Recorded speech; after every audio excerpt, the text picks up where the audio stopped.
20 years ago, Hurricane Katrina destroyed entire neighborhoods of New Orleans, Louisiana. But today, some streets are full of life, while others remain deserted. In this video, we're revisiting the neighborhoods hit hardest by Katrina to see how they look 20 years later. Along the way, we'll compare New Orleans in 2005 and 2025, looking at changes in demographics, crime, the economy, and more. As you'll see, some areas are still struggling with abandoned buildings, while others have been transformed with vibrant, colorful homes. Ride along with us as we travel through the lower Ninth Ward, Desire, Eastside, Bywater, and Esplanade Ridge. Looking around the area, it may be kind of a no-brainer, but that abandoned naval station would be a great backdrop for a zombie apocalypse movie. On August 29, 2005, the day after Katrina came ashore, there were dozens of failures in New Orleans' levees and flood walls, causing about 80% of the city to be swamped. And hundreds of thousands were forced to leave their homes. Before Katrina, New Orleans had about 450,000 residents. After plummeting to as low as 230,000 in 2006, the population has rebounded to around 380,000. Here we swing back to the east side. We're looking at an abandoned hardware store, which is right alongside a beautiful new Winn-Dixie supermarket. Back through Bywater, and you'll see some colorful Creole cottages, along with a shotgun house. The shotgun house is a unique architectural style with a front and a back door and one hall that goes straight through, with rooms one after the other. This means you get very little privacy. The shotgun house apparently got its name from the fact you could fire a shotgun through the front door, and the shot would go clear out through the back door before it opens up and sprays, leaving the house intact. No one is sure if that's legend or if it's true. We're now looking at some other cottages in the Bywater area, along with some rundown buildings that look blighted. This section of Bywater has a lot of colorful murals and cool hidden spots. Sort of arts district, a lot of galleries, dive bars, and some thrift stores. The Bywater is not visited by nearly as many tourists as the French Quarter, so it's a good choice for people who want to see the, quote, authentic New Orleans. It's walkable and there's plenty of stuff to see. This building that we can see right here is the New Orleans Naval Base. It became largely abandoned mainly due to military downsizing and restructuring over the past few decades. Hurricane Katrina caused damage to some remaining operational areas, which accelerated its abandonment and further reduced its military use. The next neighborhood we're driving through is called Desire. That Desire is the same Desire that was name-checked in the play and the film A Streetcar Named Desire. This neighborhood was hit hard by Hurricane Katrina's floodwaters, and it still has a lot of vacant lots and empty spaces. The western portion of it appears to be recovering better, and we're going to swing past a cool-looking arts and antique store in the town of Arabi, located in St. Bernard Parish, and it too was heavily damaged in Hurricane Katrina. In Louisiana, a parish would be called a county in the other 49 states of the U.S. It's believed they're called parishes because of the Roman Catholic influence during French and Spanish rule. The parish is just to the east of the lower Ninth Ward in New Orleans.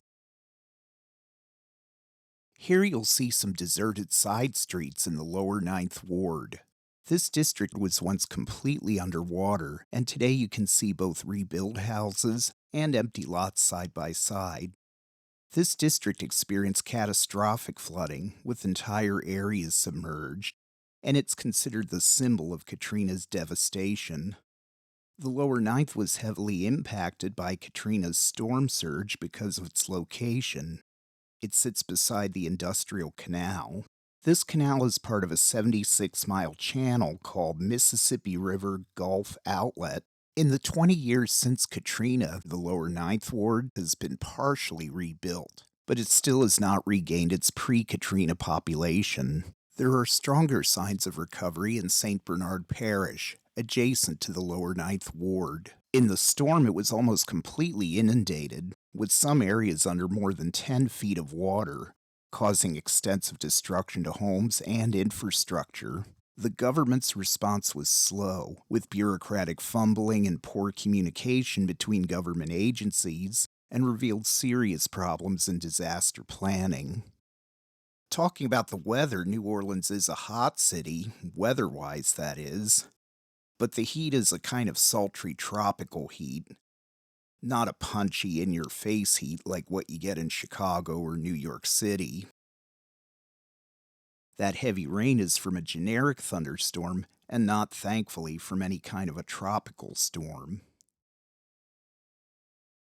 Some neighborhoods, like the French Quarter and the Garden District, recovered quickly. Many businesses were destroyed, but tourism, music, and food have helped revive the economy, while others, such as the lower Ninth Ward, as we can see here, and parts of East New Orleans still struggle with poverty and abandoned buildings. After Katrina, crime initially dropped in the city as many residents fled the area. But crime quickly rose again with the return of the population. From the late 2000s to mid-2010s, violent crime remained high. Between 2020 and 2022, crime surged to some of the worst levels in decades, with homicides peaking to near 300 per year. Since 2023, rates have declined notably, but the police force remains understaffed, with fewer than 1,000 officers. Now let's have a look at the demographics. In 2005, about 67% of the city was Black or African American, about 30% white, around 4% Hispanic or Latino, and around 3% Asian. Now in 2025, the African American population has shown a decrease. It stands at 55%. The Latino population has increased and it is now at 8%. The other races have stayed pretty much stable. In 2005, the median age was 35 years old and is now at 38.4 years old. Let's take a quick look at the history of New Orleans. It was founded in 1718 by the French Mississippi Company, and it became a major port and cultural hub influenced by French, Spanish, African, and Caribbean cultures. The city grew into an important trade center for cotton and sugar, and its unique Creole culture, jazz, and cuisine flourished despite hardships brought on by the Civil War and by segregation. New Orleans has made significant progress over the past 20 years, especially in infrastructure and storm resilience. New Orleans has also focused on preserving its unique culture, music, and tourism industry, which are key to its identity and its economy today. Even in the years right after Katrina, Mardi Gras still went ahead, a symbol of the city's resilience and spirit. Despite its progress, the city still faces challenges. Its poverty rates remain high, and economic disparities persist across different neighborhoods. As with other cities, housing affordability has also become an issue. We want to thank you for riding along with us in New Orleans, and we invite you to subscribe to our channel. We have many more videos coming up.